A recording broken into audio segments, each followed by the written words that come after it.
Di sini kami akan menjelaskan tentang tanda-tanda bahaya kehamilan trimester 1, 2, dan 3. Baik, di sini saya akan menjelaskan tentang tanda-tanda bahaya kehamilan pada trimester 1. Nah, untuk yang pertama yaitu mual dan muntah yang berlebihan.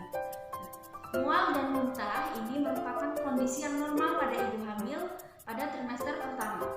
Tetapi kondisi mual dan muntah ini bisa menjadi salah satu tanda bahaya pada kehamilan jika mual dan muntah ini berlebihan. Nah, mual dan muntah yang berlebihan ini biasa disebut dengan hipermesis gravidarum. Apa itu hipermesis gravidarum? Hipermesis gravidarum ini merupakan kondisi di mana ibu hamil ini mempunyai kondisi mual dan muntah yang sangat berlebihan dalam sehari, di mana kondisi ini membuat ibu hamil ini lesu dan tidak nafsu makan sehingga bisa menyebabkan penurunan berat badan pada ibu hamil. Nah, lalu bagaimana cara untuk mengatasi atau meringankan kondisi ini? Hal-hal ini bisa dilakukan yaitu dengan memakan makanan dengan porsi sedikit tapi sering, lalu tidak memakan makanan yang berlemak atau membatasi, dan bisa juga dengan beristirahat yang cukup.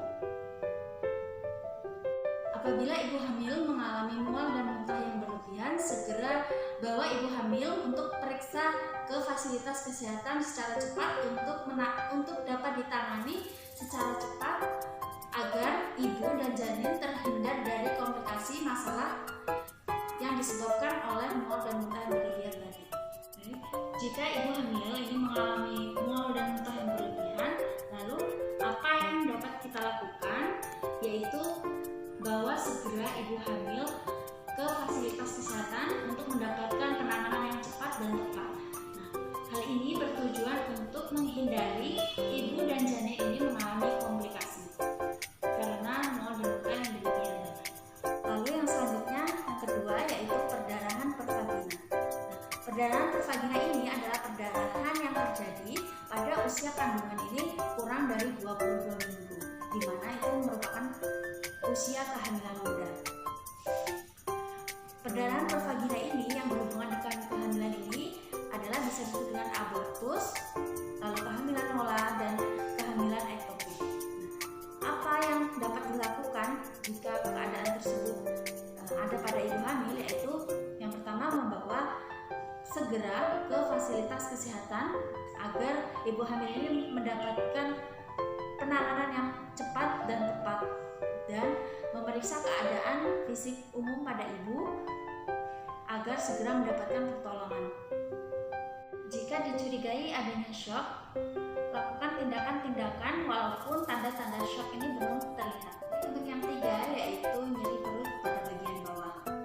Nyeri perut yang terjadi pada usia kehamilan 22 minggu ini atau kurang kemungkinan merupakan gejala utama kehamilan ektopik dan abortus, atau juga dapat disebabkan oleh sebab lain.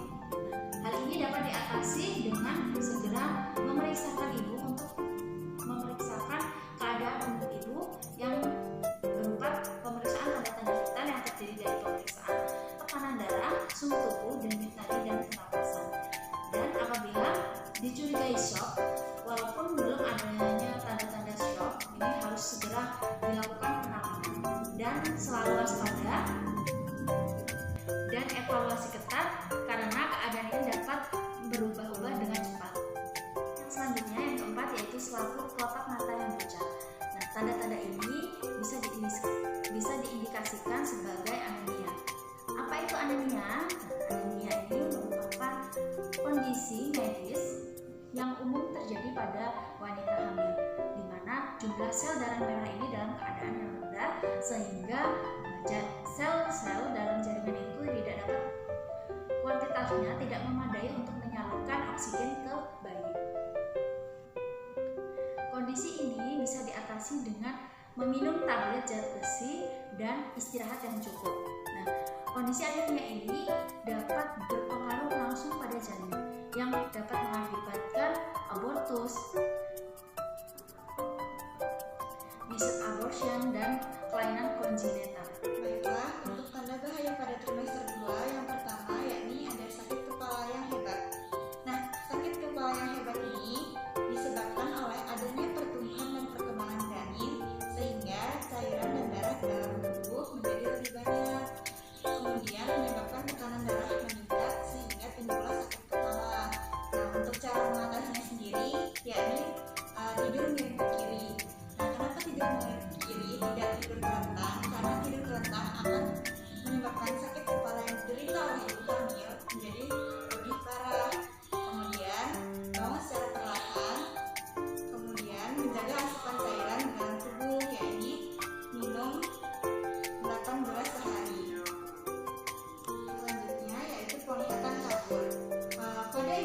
hamil, penglihatan kabur ini biasanya disebabkan oleh kelebihan cairan dalam tubuh dan juga berkaitan dengan yang pertama tadi, yaitu sakit kepala yang hebat.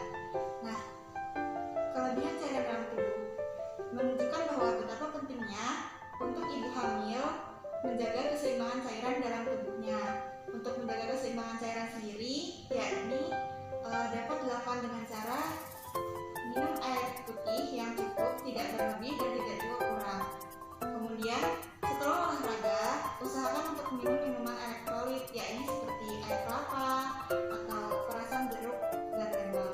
Kemudian dapat juga ibu hamil memenuhi kebutuhan cairan ini, yakni dengan banyak makan makanan yang mengandung sumber mineral. Contohnya yakni magnesium. Nah, untuk memenuhi kebutuhan magnesium ini dapat diperoleh dari kacang-kacangan. Kemudian kalium ini bisa didapat dari buah pisang, seperti itu. Untuk yang ketiga, yakni jika ibu hamil tidak sadar atau kejang. Nah, dapat langsung dirujuk ke fasilitas kesehatan atau puskesmas terdekat untuk segera dicek keadaan umum termasuk tanda-tanda vital, supaya ibu hamil dan janin dapat ditangani segera. Untuk yang berikutnya yaitu ada bengkak pada kaki, tangan, dan muka. Odem adalah penimbunan cairan yang berlebih di dalam tubuh. Dapat ditandai dengan kenaikan berat badan dan juga pembengkakan pada kaki, jari tangan, dan muka. Kemudian untuk mengatasi hal tersebut dapat dianjurkan diet sehat ala ibu hamil, kemudian istirahat yang cukup. Namun jika keadaan memburuk, dokter mungkin akan menyarankan untuk segera melahirkan bayi demi keselamatan ibu dan bayi. Selanjutnya yaitu tanda-tanda bahaya pada trimester ketiga. Untuk yang pertama yaitu perdarahan pervagina.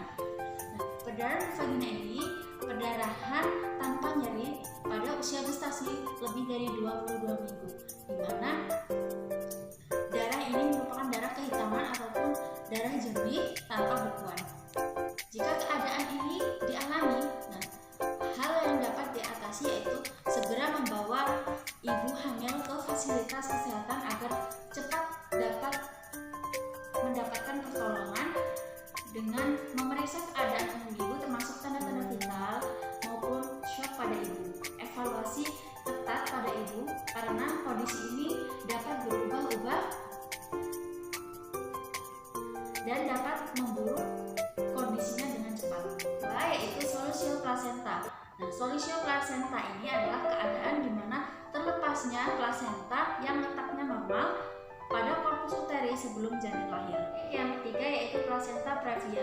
Nah, placenta previa ini merupakan kondisi di mana plasenta ini letaknya dalam keadaan abnormal, di mana terletak pada segmen bawah rahim yang dapat menutupi sebagian atau seluruhnya jalan lahir janin. Baik, yang keempat yaitu keluar cairan pervaginaan. Nah, pengeluaran cairan pervagina pada usia kehamilan lanjut ini merupakan kemungkinan tanda persalinan awal, di mana jika pengeluarannya berupa mukus yang bercampur dengan darah dan disertai dengan mules, ini kemungkinan merupakan tanda persalinan awal. Bila pengeluaran ini berupa cairan, ini dapat diwaspadai terjadinya ketuban pecah janin. Apabila ibu hamil tidak merasakan gerakan janin sesudah usia kehamilan 22 minggu, maka patut diwaspadai gawat janin atau kematian janin dalam uteri. Nah, untuk mengatasinya yaitu ibu memerlukan dukungan emosional yang lebih dan juga dapat dilakukan pengecekan DJJ. Nah, pengecekan DJJ ini dapat dilakukan oleh ibu hamil. Kemudian jika merasa tidak terdengar, bisa meminta bantuan kepada orang lain. Kemudian jika tidak terdengar, maka harus segera dilahirkan. Kemudian yang selanjutnya yaitu ada nyeri perut yang hebat. Nah, nyeri perut yang hebat itu terjadi pada ruptur uteri disertai dengan shock, kemudian perdarahan pervaginam dan juga perdarahan pada abdomen.